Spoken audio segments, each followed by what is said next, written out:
Some claim that the age of a true gentleman is far behind us, but here at 284 Media, we disagree. He may appear in different guises today, but the values and ideals that make him a gent still stand. Gentlemen, aspiring gentlemen, and of course, our partners that hold us down. I'm Ron Grant. Welcome back to Season 5 of The Art of a Distinguished Gentleman, a show that is poised to help guide modern-day men into 21st century distinguished gentlemen. Now don't worry, it doesn't always involve suits and bow ties, but instead, real, raw life lessons that truly translate to grounded, community-minded, well-rounded men. Thank you all so much for taking this amazing journey with me. My next guest is from the U.S. Virgin Islands. Actually, my first guest from the U.S. Virgin Islands, the one and only Emmanuel Phillips. You know him as FX. He is a filmmaker and photographer, making his way across the industry, not only in the U.S. Virgin Islands, but across the U.S. We talk film, his heritage, and the tribe that raised him. We'll be right back after a quick commercial break.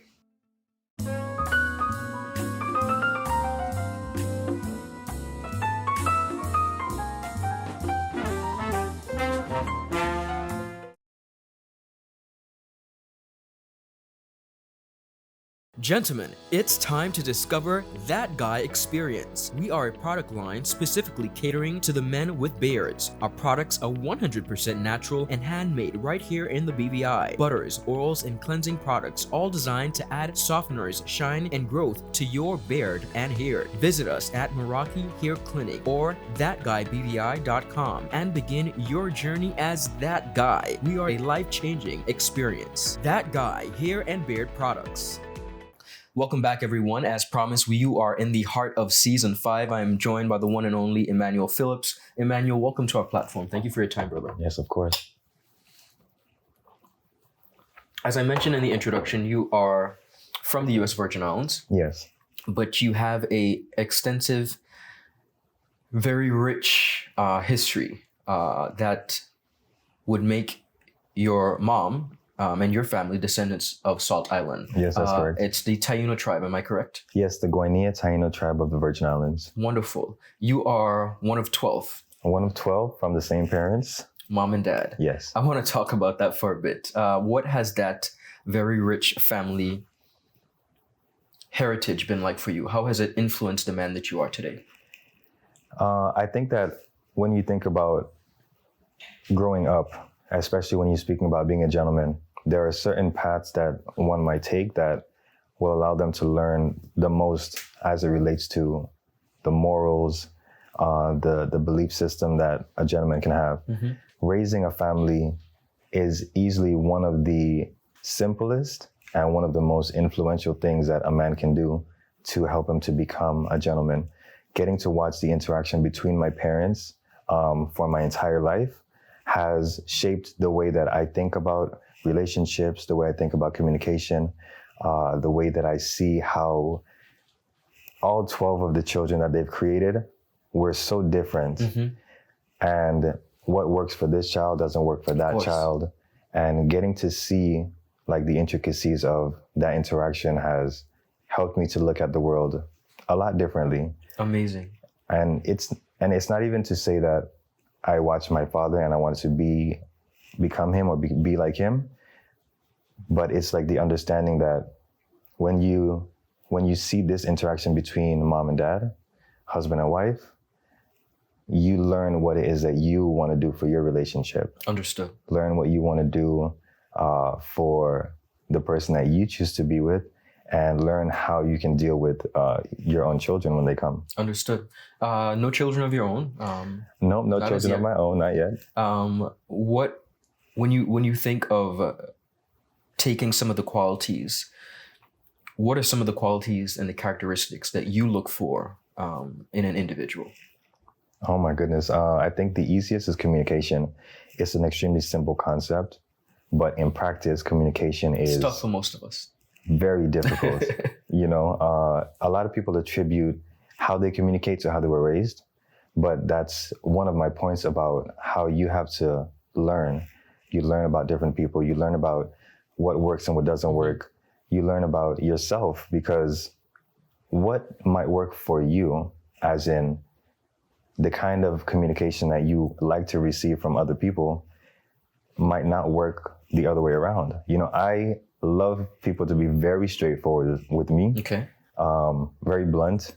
just say what you have to say so we can like get to the next phase of it. But a lot of people are not used to that kind of bluntness. So for me to deliver things that way, it's not going to be received like that all the time. Understood. I think that communication and honesty is like the two biggest things that I look for. Everything else is negotiable. When you look at the space of courting or dating in our present generation, is there anything that bothers you or turns you off about where we are right now? One for me is the fact that everything is so digital. When I look at my colleagues interacting in the space, nobody necessarily goes out anymore and court. Ask a young lady out on a date or go have a drink. It's a green tick or X. Yeah, it's a swipe left or right. Yes, yeah. And that pisses me off. But it's I'm not in that space anymore, so it doesn't matter for me. Well, good for you. Being that you're not in the space anymore, you get to see it from a different perspective. Correct. And as interesting as it is, social media has actually made us a lot less social, which doesn't make sense because it was supposed to bring us together. Gotcha. What has happened is it's almost like because everything is so fast and instant gratification is at an all-time high because of social media, people are also looking for that in relationships. So that doesn't give them an opportunity to actually develop what would have been developed previously. I explained to one of my younger brothers, he didn't get a text message back fast enough. And to him, that was like, oh, she's not into me. And I was like, bro, we used to have to wait the whole weekend to see that individual. To see them again at school, if they came to school that day. And we had to write a note and give it to them. And then we had to wait for our answer 2 days later, maybe a whole week. And there's no patience for that anymore. When you look at some of the podcasts and some of the content, some of the content that's being created, the focus is on what you can get out of the relationship. Now, I won't even call it a relationship, what you can get out of the interaction, and then how you can move on from it. I believe that at certain age, you're, getting out of high school, you're in college, I think that you do have to experience life. However, I feel like a lot of people overlook the fact that sometimes at that phase in your life, you can meet the right person. Okay. And if you're not willing to give up what you assume is like the college experience, you will lose out on... You miss out on that, absolutely. You miss out on it. And I think that that's what's happening right now. A lot of people are not invested for long term. They are just, having fun.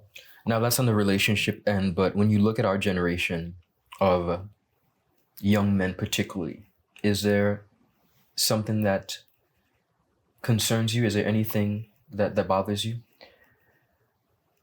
I think that when I think about, and I can reference my own siblings, they are looking at women a lot differently. Okay. And there is still not enough dialogue about mental health when it relates to men. There's still the concept of what being a man really is and what it really looks like.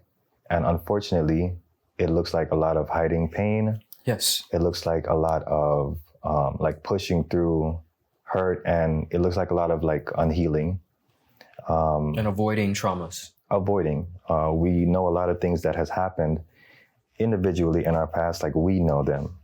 However, we either don't have a safe space to communicate them, or culturally it's not acceptable. And I say culturally because in the Caribbean, there's such a more finite definition of what a man is supposed to be. Whereas stateside, you have a little more leniency, but in the Caribbean, there's only one kind of way to be a man. Have you ever felt the pressure to be what society would define as a man? Absolutely. And I can say for myself that only recently, and when I say recently, I mean maybe within the last few years, I've actually begun to step outside of those constructs. Understood. Growing up, in a Caribbean household, like I said, there's only one version of what a man is supposed to be or look like or act like or what they're supposed to say. You know, men aren't supposed to cry and all of these things. And now when I look at some of the content, again, a lot of women are turned off by any man that has any emotional tendencies. However, at the same time, they want a man to be receptive to their emotions. Their emotions, yeah. It's like a double-edged sword, you know. And what they're asking for, they're not willing to give the male space to be able to be that person. And I think that that's, you know, doing injustice to relationships. It's interesting that you mentioned mental health because International Men's Day is observed internationally on November 19th, and that is actually the theme of this year's observation. Ironically, a lot of people didn't even know or still don't know that there is an International Men's Day observation. Right. But this particular theme is surrounded around mental health, but it is speaking to avoiding suicide in men. Now, that being said, when you, in hindsight, looking beyond, let's say the next 10, 20 years, where do you see yourself contributing not only to the U.S. Virgin Islands, but to the fabric of the world as a global citizen? One of the things that I see myself doing within the next decade or so is utilizing the platforms that I will create for myself to be able to tell different stories, to be able to allow people to see themselves in a different way. I think that when you talk about things like film, even photography, just imagery in general, we're a very visual people. A lot of people look at things and, you know, if marketing works on you, then that means that, you know, how important visuals actually are. If you are able to create visuals for people who are underrepresented or who are only represented in a certain way, if you're able to create things that they themselves would be allowed to see themselves in a different way, I think that you can begin to change the mindset of how people think. So for myself, using things like film and photography, I really have intentions to just show the Caribbean in a different way that I feel like it just hasn't been observed. You know, there are such rich stories in the Caribbean. You know, there are such rich personality traits and cultural traits that they're just not shown. You know, we get to see Carnival, we get to see, scenery, the beaches and stuff, but there are families here. There are different things that we don't see presented on television or even on film, you know? I agree. And that's something that I have intentions to do. I feel like that would make a really huge shift in the way that people think. Remarkable. On a different level, when you observe your community, not only in the U.S. Virgin Islands, we could stay there, but particularly around the Caribbean, and even worldwide, is there something that keeps you up at night? This is funny because it is related to children. Okay. One of my biggest fears has been looking at how society is and thinking that I don't want to raise a child in this society. It's already difficult enough to raise children in general, but then to raise a child in a society that does not value the same things that I value. Wow. And in a society where unless I keep my child at home, unless I homeschool my child, unless I essentially shield them from the world, I won't have as much influence as I would like. And when you think about your child spends so much more time at school, so much more time with friends. Than they do with you. Yeah. Absolutely. The truth is your child does not get raised by you alone. So that is such, and I know it's probably not the best to think this way, but that's honest. It's your vantage point. Yes, that's one of the things that has kept me up, you know, because I know as you start to get older, you want to leave what people call a legacy. And you do that through having children and essentially instilling certain mentalities into them so they can carry it on. but it's so far away from my mind right now. It's interesting, and thank you so much for sharing that very personal viewpoint. But it's interesting that you mentioned and equated legacy to children, because that is essentially what the world has taught us. But I think to your point, whether you choose not to have a child or raise a family, Yeah. I think that's important to mention, because too often society, especially when it comes to young men, has made them feel as though if they don't, and it's the same for women, if they don't Yeah. have children, then they are in some way less of a human being. Yes. And I'm happy that you mentioned that, because I think it's important for the viewing audience to understand the importance of legacy, but not feeling as though if it is not through a child, Yes. then that you're somehow less of an individual. I think, to be honest with you, when I observe your life and your career, your very distinguished career, you essentially are leaving a legacy through film and photography. Right. And that is impactful. It's lasting. It's going to stay with us. So whether you choose to or not, we appreciate what you're doing. Thank you. This is it's a good way to put it, but at the same time, like you said, this is something that really has been drilled into our minds. Yes. I know for myself, anyone knows, you go to anything family oriented, you go to holidays, you go to birthdays, and you're always going to get that question about when you're going to give me a grandchild. And there's pressure associated with it. I think that men in general, you have to know where you are.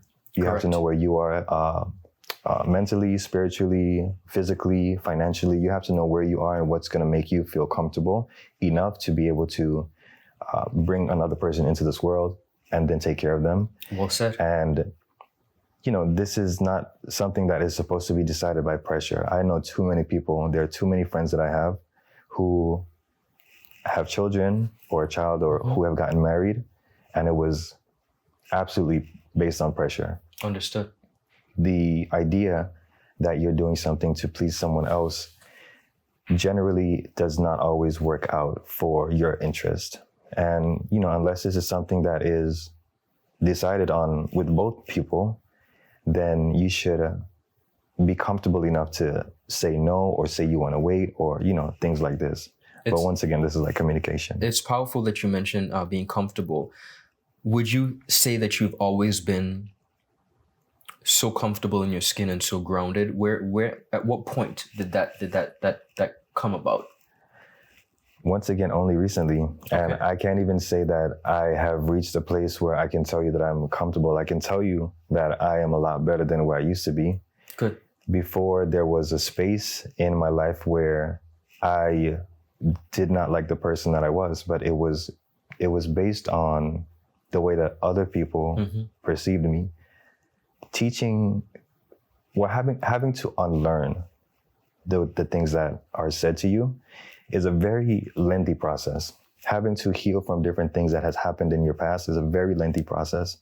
And honestly, a lot of people are on this journey for their entire life. For me, there were points in my life when I was not comfortable with the person that I was. But like I said, it was because of the way that the outside world perceived me or what I was doing. And I had to come to a place where I had to be who I want to be. And when you think about that, I think about like different people that you work with, the way that we please other people, the way that we, want to make certain people in our life happy, and how we put ourselves second, third, last. Yes. Most of my life, I have put my own needs last, not even second or third. Wow. I put my own needs last. And a friend of mine actually was explaining to me, they use this concept about an aircraft if it's going down, and they tell you to put your mask on first, In my head, I'm just like, no, like there's someone else next to me, there's a child next to me, and I'm gonna put theirs on first. And even though I tried to make a point for what I was saying, when I really sat and thought about it, I was like, it's true. You got to put yourself first. You have to. If you are incapacitated, you can't help anyone else. It's the same thing financially, every situation that you're in. sometimes you have to step away from friends and family, and you have to do what you have to do in a way to help them. Because trying to do things when we're all not at like the place that we want to be, we're making the process a lot longer, you know? And I believe there's a time for all men that you have to go through a phase of solitude in your life. It's to teach you who you are. Incredible. In that being said, I think it's also to highlight with the story, the example that you brought about being incapacitated and putting yourself first as men who are providers, who are doing so much. One of the things that I've realized in my own personal life, being a husband and a father, son, brother, in order for me to continue doing all that I'm doing, in order for me to be all that I am to so many different entities or facets of my life, I got to make sure that I'm good. Yes. Because that's the only way I'll be able to continue to provide and take care of the tribe. That's the only way that I'll continue to be able to, do all that I'm doing, making sure that I am good and putting myself first. And that could be as simple as a no, and not just a no with an excuse. No, because it's just no. Yeah. It's a no. There's a lot of power in no, and honestly, when you begin to utilize it, it will change your life. Yeah, absolutely. Thinking from the photography standpoint, any business that is service-based, you are trying to get as many clients as possible, because obviously the more you get, the more money you'll make. However, you burn out. And in burning out, you don't allow yourself space to be creative and to try to foster like different ideas. You're always just on the go. You're always trying to just client work. But one of the things that helped me a lot was, blocking off certain days on the calendar. Good. Not just holidays, like just some days you just block them off. It's for you. Whatever you have to do, what you need to catch up on work, you want to go to the beach, you want to, hang out with friends. And I began to even put like friends, if they wanted to have lunch or something like this, I began to put that in the calendar and like actually block it out like a meeting. Because sometimes we don't prioritize these things. However, they are very, very important. They're important for to ground you. Being around people sometimes and you're always working, you're always performing, and sometimes you need a space where you can just exhale and be yourself.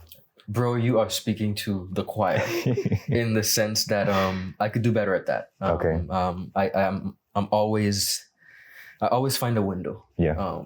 And the windows are not necessarily always for me.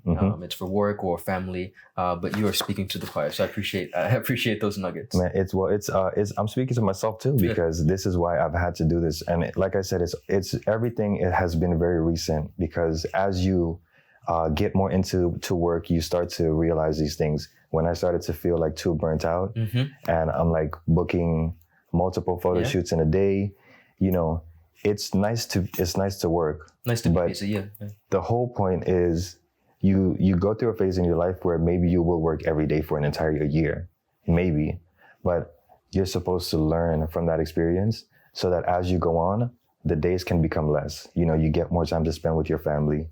You get to make more by maybe you can take less clients. You get to charge more because you've perfected your craft. And it's all supposed to get up to that point where instead of working 7 days a week, you can work 6 days a week. You can work 5 days a week, and you get more time to put to what matters to you. Beautiful. Viewers, we are here with the man himself, Emmanuel Phillips, out of the U.S. Virgin Islands, photographer and filmmaker, dropping us so much amazing wisdom. We're going to take a quick commercial break, and we'll be right back. The wait is over. CCT Fire is here. Experience ultra-fast downloads, seamless streaming, and even more reliable connectivity on an all-new fire-blazing super-fast CCT Fiber network. CCT Fire. Bring it home and upgrade today.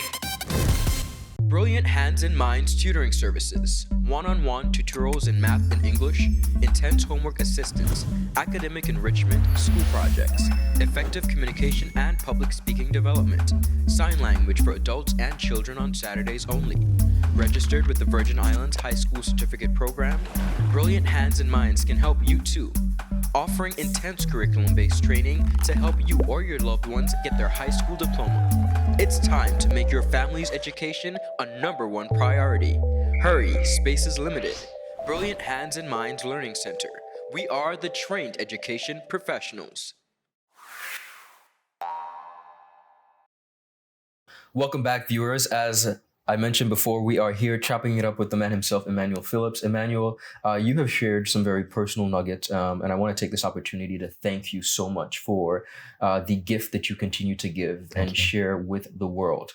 But I have to go back to the film and photography world, which is how you make a living, how you share your gifts and talents with the world. How were you introduced to the camera? I was introduced to photography by unknowing to me of my dad. My dad always used to photograph us. We all have baby books, with the exception of the newer generation. They have galleries in their cell phone, but we all have baby books of like printed images and negatives. And my dad photographed us for our whole life. And I only ended up picking up my first camera in 11th grade. No, 12th grade. Yeah, my senior year, I met a teacher who was also a photographer, and I would go spend time, help him on shoots and stuff. And I ended up just getting my own little camera, and I started to shoot. And that was also around the time when my brothers and I were doing music. So we needed pictures. We tried to work with a few photographers, but we weren't getting the kind of images that we wanted. So I was like, it can't be that difficult. So I was working at Office Max at the time, and I just saved up like a couple paychecks, and I went and I bought my first camera, which is like, entry level Canon Rebel. The camera that every tourist had at the time, that's just the one I went in the store and I bought. And from there, I just started photographing us. And I think I was probably taking photos of us for our promotional stuff for maybe 2 years. And no one knew that I was a photographer because I wasn't. I was just taking pictures. I think after 2 years, I started to do a couple favors for people, and that turned into me recognizing that photography could be a real business. Beautiful. And then that's where it started. In this time and space that you have created for yourself as a photographer, distinguished career, as I mentioned before, well-sought photographer. What would you say is next for you within the film and photography space? Photography is what led me into filmmaking. And my knowledge from photography is also, every single day, it helps me so much when it comes to shooting film. Photography, you're taking still images, but the way that I approach filmmaking now is I want what you see on the screen to be like really perfect images, like every time. And that, that's related to lighting, composition, and things like this. And being able to come from the photography standpoint, I went into filmmaking with a little bit more knowledge than a person who might have just jumped in. Understood. Beautiful. But it's, they still work hand in hand, I find it very difficult sometimes when I see a really beautiful photo, but I'm recording video, and I'm just like, I want to just take this picture so bad, and vice versa. Sometimes I take a photo and I'm just like, no, this picture is not doing it justice. Like, I need the video. But this is putting me in a place where I understand how important it's going to be for me moving forward to have people who are like-minded, people who think like me, people who see like me, because that's the only way that I'm going to be able to capitalize on everything that's going on at any given time. Amazing. I want to take this opportunity, Emmanuel, to thank you for being essentially a gift to us. One of the things that persons fail to realize about creatives in different industries is that, and I heard it eloquently put the best way, and I'm paraphrasing, but I'm quoting it as well. Not because we make magic doesn't mean that we're not normal. Being behind the screen, being behind the camera, making others look good, and making magic doesn't mean that you aren't normal yourself. And of course, learning and growing. Thank you so much. We are proud of you. We look forward to amazing things. We are so grateful for your grounded insight, and observation of self. Yes. Even though it might have been recent, like you said. Keep being yourself. Thank Most you. importantly, keep doing the damn thing. Thank you so much. And thank you so much for Thank stopping you. by. Yes.